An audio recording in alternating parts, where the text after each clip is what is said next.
ndeko Chilombo Kadimba te yo boye soki Kadimba okokata biso mitu pona seni wana pourquoi Kabila bimisiro sa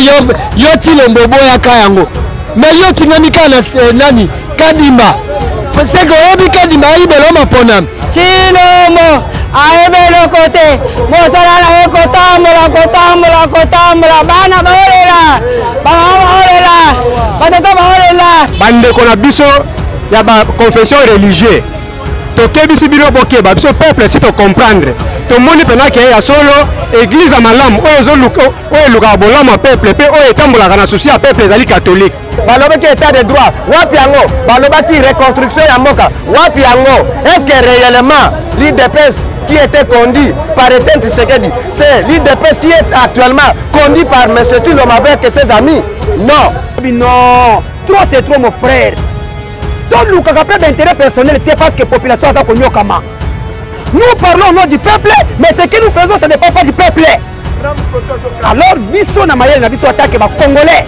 pour me prendre en charge. Tony Mwaba Ayoka, il a fait un arrêté en payant Cécile Chiyombo, en payant Moulomba Chimanga, en payant Matondo Nzuzi. 1 million de francs congolais à la Nanga bien. Cet arrêté qu'il avait signé le 8 à 6e mois 2021, nous l'avons récupéré dans des réseaux sociaux et Zali.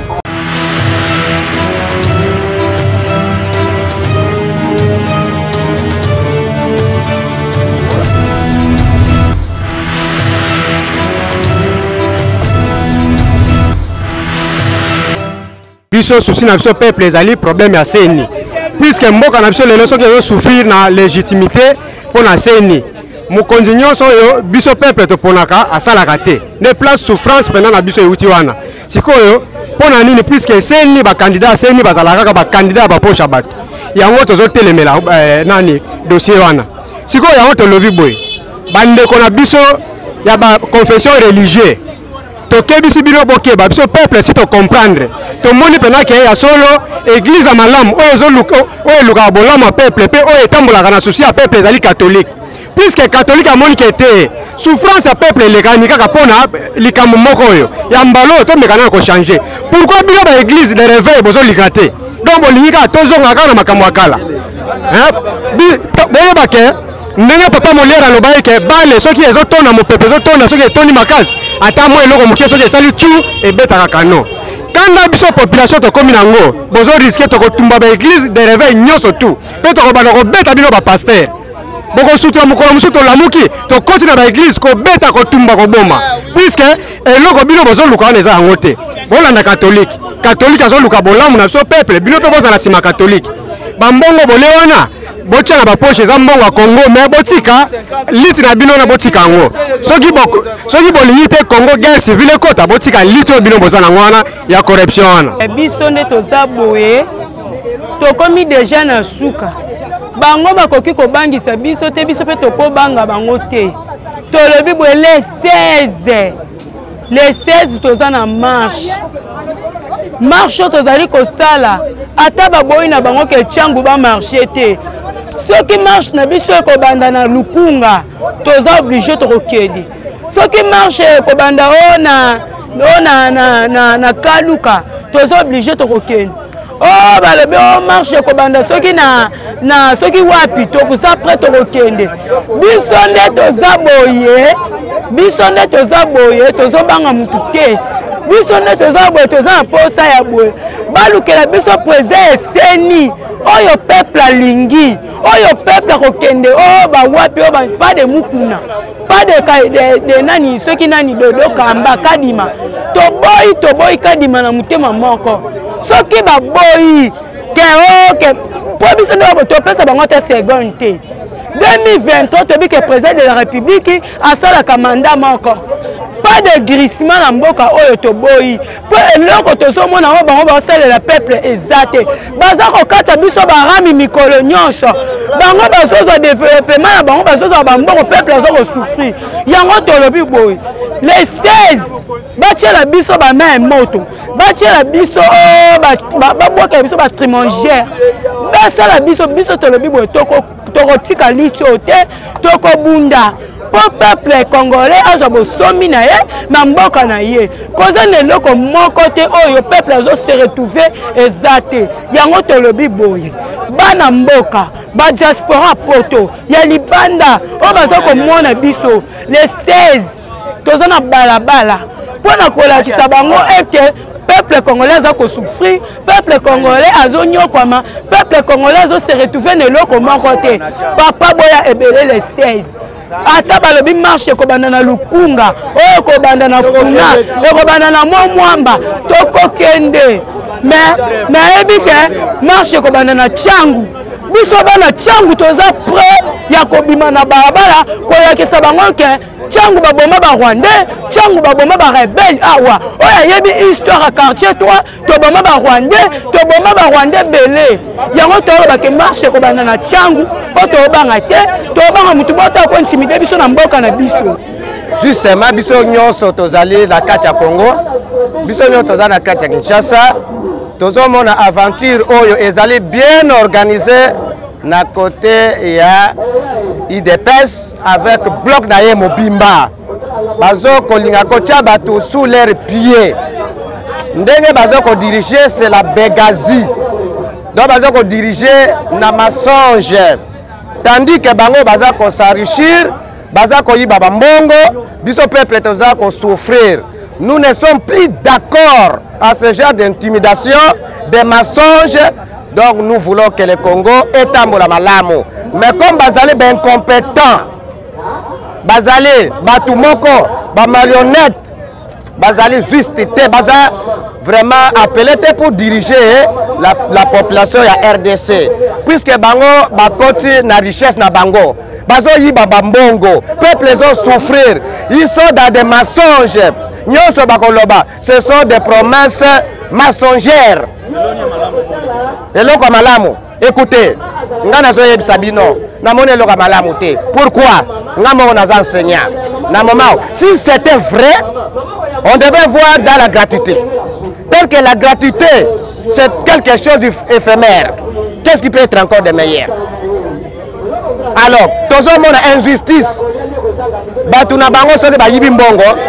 Bango va côté les bango 2 semaines va garder va bimisier mais pour les autres baza enfermé totalement ils sont dans des mensonges et le malamu et monanité s'il y a eu une bonne chose nous sommes tous à Kinshasa nous sommes tous au Congo nini tomoni ya malamu balobaki gratuité wapi yango balobaki état de droit wapi yango balobaki reconstruction ya mboka wapi yango est-ce que réellement l'IDPS qui était conduit par Etienne Tshisekedi, c'est l'IDPS qui est actuellement conduit par M. Tshilom avec ses amis. Non. Et avec Batunaya Outaki Dabangona Poto. Bazab égoïste, nous ne sommes pas d'accord. Ensuite, nous avons enseigné. Dans le sénégalisme, ce que je parle moi-même, j'ai été présent. Pour tenir ma réunion, nous donc, recevoir Batouté. Par preuve, j'ai dit. Tony Mwaba Ayoka, il a fait un arrêté en payant Cécile Tiyombo, en payant Moulomba Chimanga, en payant Matondo Nzouzi. 1 million de francs congolais à la Nanga bien. Cet arrêté qu'il avait signé le 8 à 6e mois 2021, nous l'avons récupéré dans des réseaux sociaux et Zali. Comment? Donc son secret là il a fait, il est plus mauvais. Et à cause de la traduit dans la justice, puisqu'il ne pouvait pas désactiver les enseignants comme ça, si la solution n'est pas trouvée, la grève est continuelle et radicale. Enfin, qu'il tombe. Les Cambonions sont ceux qui bosolo ezalité, makambo simbakate. Yami balé tango nazalaki pembeni ya koko nanga ayebisaka nga boyi na bamboka soki boko ke bokila bozali na posa boboma nyama po bolia nyama akufaka na mboka na zamba ezalaka kaka complément, c'est-à-dire chasse boko bongisango déjà na mboka après bokoti zamba boke ko boma nyama soki bobongisi na mboka te bokobeta même 10 masasi na nyama mboka kufaka te nalinga babani mpona yango basali ya nzambe ya mboka oyo baza basali ya nzambe ya solo te bakomi basali ya nzambe ya kosombaka ya kozwaka nyaka yango tolobi na bango boye mpona nini seni oyo Dodo Kamba alobaki toza basali ya nzambe division ezali te me na kati na bango batiki bandako na bango bakomi kolala na hotel Béatrice na munoko na bango bakoloba toza na insécurité na tuni bango boye soki bino boza ba insécurité wana ewuteli wapi et puis na raison nini parce que soki eza ke muto bino bopona ke eza au peuple alingaki bokoma na insécurité na problème nini eye kolakisa ke no Dodo Kamba na basali ya nzambe wana mosusu bazwi mbongo ya mutu po babimisa candidat o mutu ye moko alingi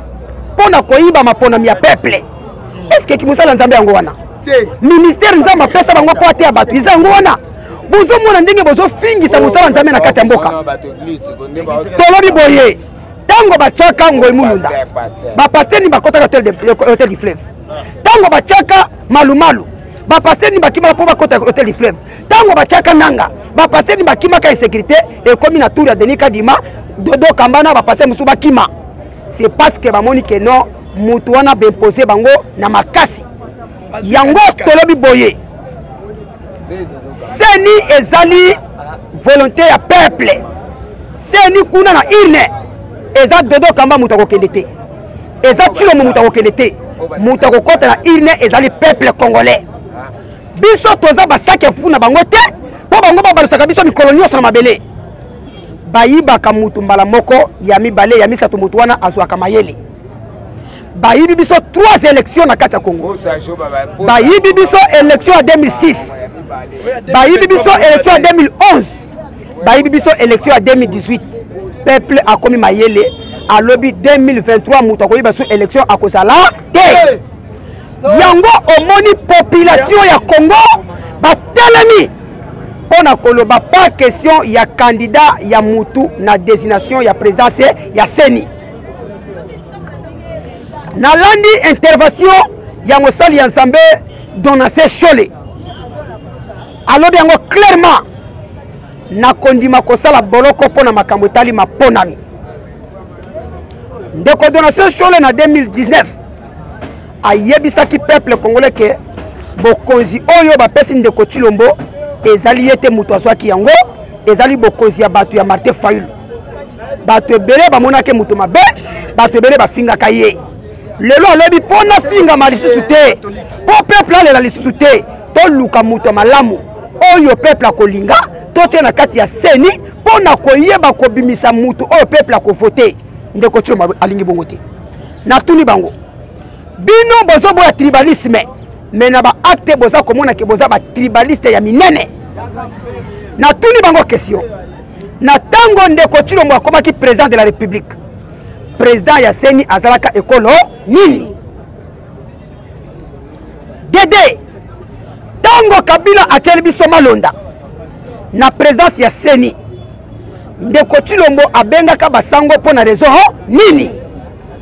lelo ekomi ntango ya Denis Kadima ndenge ayambaki basango na ntango malonda oleka ayamba so basango na ntango Kadima ndeko Tshilombo boyi mwana mboka mboka ngo tokotonga ngo boyi mboka ngo tokotambola boyi mboka ngo tokosunga ngo boyi le peuple d'abord ekosunga maboyi état de droit kosala maboyi bon gouvernance kosala tolobi non trop c'est trop mon frère tolukaka pe d'intérêt personnel te parce que population aza konyokama nous parlons au nom du peuple mais ce que nous faisons ça dépend pas du peuple alors biso na mayele na biso attaque ba congolais to mi prendre en charge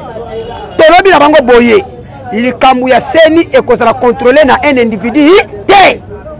likambu ya seni ekozala totalement dépolitisé mutu oyo akokamba seni azala mutu oyo peuple akolinga azala mutu motema pembe azala mutu ya koyoka peuple mawa pour que 2023 peuple azwa président oyo yemoko alingi mwana mboka na okemusika pona yebisa yo 61 ans après notre indépendance au Congo, le seul pays au monde est dans la médiocrité, c'est la RDC. 61 ans après l'indépendance de notre Congo, de notre pays, le seul pays au monde à défakani panatongo afutambongo na poko Isakaka Congo. Le seul pays depuis notre indépendance est Tambolaka ici comme policier na civil ba comme la diamba. Mwana mboka eloko a bongo biso ba Congo man tondima. Non, oyo ezali 21e siècle, tout doit changer. To bengi bango, to bisi bango M. Kabila, M. Chilombo. N'importe qui que ce soit n'aura pas la monopole de diriger la CENI. La CENI sera totalement dépolitisée na volonté à peuple. Pondena vraiment bandekonanga mibali boyo. Ngai na botami na wite mibali mwasi ngai moko. Me na nyoka mi pona obokola mibali wana. Me mibali wana lelo babokola mi bakoli. Misale zate. Musali na wanga na sali. Ya pamba. Ifu banu nanga bazwa misala. Bonende na sepele ndoko na bamboka mususu na tala ba miyibi ba yiba ka biloko na depot yawa ba ko bakela ngana kata lupanga na kimi lupango ba police bayi soki kombie ba ko lukanga bakanga ngana yibaki. Est-ce que Congo na biso ezala boy? Congo na biso ezala kaka boy. Ngana lali boy yiba ka bakela ngana lupango. Ba police ba po bakanga responsable c'est ngana yebi. Exact sokote. Biso tolinge misala tala le président Mobutu ezalaka boy. Président Luka Bamindele baya na ba accompagner pona bana oyo bazo misala lukuta so bana bazo misala biso to se toko bonga te mais misala ezalite kaka na buti yaka na kwa ndako na ngai papa ko lela mobile lokola yiboy o fanda po o yiba telefone na mwana mwasi o sote miranda ya lupango nanga o kota na école o ki moken. Est-ce que Congo est Ghana s'appelle Chilombo. On va dire que Chilombo wana aza président. Azali ndeko na biso ndenge nzambe aponiye afongola motema abenga accompagner ndenge Mobutu alaki kosala. Ba accompagner soki ekomi na Zaïre soki na Congo na bino awa fasi na biso ekusila. Message ya liboso eza kaka nazo rappeler nano monsieur Chilombo. Neloko moko kaka Kabila aena Rosa Malonda na kati ya CENI en tant que président ya CENI. Mais moto ya liboso oyo akutanaka na bakatolike ezalaki monsieur Chilombo po yende moto aboyaka Rosa Malonda. Oui, yango eloko moke na lingai na rappeler ndeko Chilombo. Mais pourquoi iye peuple congolais lobi Kadimba te iye ndeko Chilombo soi-disant président de la République atingami kaka ndeko Kadimba biso intérêt à Kadimba ezate avec Martin Fayulu nous vaincrons. Mais eloko Martin akebisi Chilombo lobi moto na ye Chilombo na CENI te, moto ya Muzitu na CENI te, mutu ya Fayulu na CENI te, moto ya Kabila aleka kuna te, catholique confession religieuse bazwa mitumba à CENI pour le peuple congolais depuis 1960 jusqu'à aujourd'hui. Peuple congolais a tikala kozwa bokontina na maboko te. Mais na 3 élections et salem na kati ya Congo Buzoba na Bosoto na Malher ya Congo eutaka na CENI. Président Fayulu akangi bango kati boyi babolia eloko moko kaka libulu nzungu wa mafamille eza na CENI. Ndeko Chilombo Kadimba te yo boye soki Kadimba okokata biso mitu po na CENI wana. Pourquoi Kabila bimisi Rosa yo Chilombo boya kayango mais yo tingami kana nani Kadimba parce que obi Kadimba ibelo mapona Kadimba te Kadimba te Kadimba te soki na le 16 biso ba Congolais oh ozotu nolobi ke no Fayulu abanda marche na Maluku Fayulu abanda marche na oui toza prêt omoni Fayulu soki aboyaka kosala marche na Gombe yo Chilombo nango bila bona ba Rwandais bona ba Ugandais bona ba Burundais bona na ba Tanzania na kati ya Gombe ba infiltré na kati ya Gombe bazebele yebaka na kati ya Gombe wana Fayulu aza le plus populaire na kati ya Gombe azangi batute mais yango toboyaka Fayulu akosala marche te na kati ya Gombe puisque ba infiltré baza kuna ebele noki baboma ye noki balaisa ye poison yango tolingaka Fayulu asala marche na kati ya Tchangu tokoyeba koprotéger ti na destination mais oyo bosali kindobika 2023 bitumba contre bino boko kende kaka Mobutu atuta tolo 32 ans akenda yo bongo Kabila 18 ans akenda bongo yo Tshilombo civil yongo bile ingobila surtout oyo eza yumbi te keba sala na ye kotambola bana baolela bamama baolela batata bazolela Tshilombo aebelo kote mosala na ye kotambola bana baolela bamama baolela batata baolela mboka ezotambola malamu te tosengi kaka epa ya président Tshilombo toyebisi ye maponami ezala na 2023 maponami ezala bandeko na biso bakufi mpo na nzala bandeko na biso na beni bakokufa na bitumba mikolo nyonso mboka eza malamu te tolingi tokeleka na maponami lokola président Eli Martin Fayulu alobaki ke glissement ezali te bao politique na kati ya seni bazala te fraude électorale mpe ezala te tolingi maponami ya malamu eleka na kati ya mboka na biso kobanda 60 ti lelo maponami ya malamu abimaka te na kati ya mboka na biso tovote na 2006 tomoni résultat te toke na 2011 résultat malamu eza te toke na 2018 résultat malamu eza te yango na turo tolobi boye maponami ya malamu ezala na kati ya Congo peuple apona mutu na ye oyo alingi atya ye na bokonzi moto wana aza mwana mosala na biso bapeuple asala oyo peuple alingi mais mpo na Tshilombo tolobi manda na ye esili aye balobi tokobanda 2022 aza kokweya asala eloko te social eza zero gratuité l'enseignement eza zero toyebi te soki apesa biso plan de société na ye ya nini lisusu soki aloba na biso nini na propagande na ye soki aloba nini ntango bakobanda propagande Tshilombo akoloba na biso nini asala eloko te atika biso akanga bisaka na ye na bato na ye bakende 2023 biso tozala maponami souffrance eleki na Kongo makasi nde nazala na le te lobi mpe nalelaki nzala lelo mpe ndenge moko naza nzala nde nazali a donc tiber ezoluka ezwa ngai mpo na nzala bana na ngai bazongi nanu klasi te kaye eza te uniforme eza te bik eza te ekole mpe eza te donc toyebisi ye akende toya lisu na posa na ye te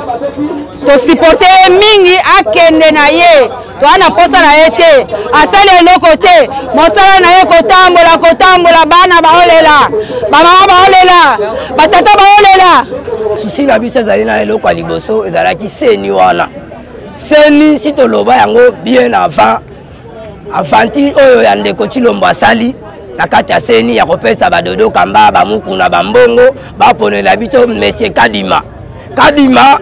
seni na ye ezali na WC seni ya Kadima ezali na WC Kadima kozala président ya seni na mboka oyo te seni wana société civile église catholique protestant bakobimisela biso président ya seni ya malunga oyo akomema biso l'élection 2023 po souffrance na biso eyeba kosila balobaki mingi o Fayulu aza na batu te o boyo na boyo te bamonaki bango moko na Saint-Thérèse biso tozali wana na seni me ruta kokola na biso ti moi ya lelo mutu aye kofongola biso misu gardien de la nation commandant suprême chef de l'état Martin Fayulu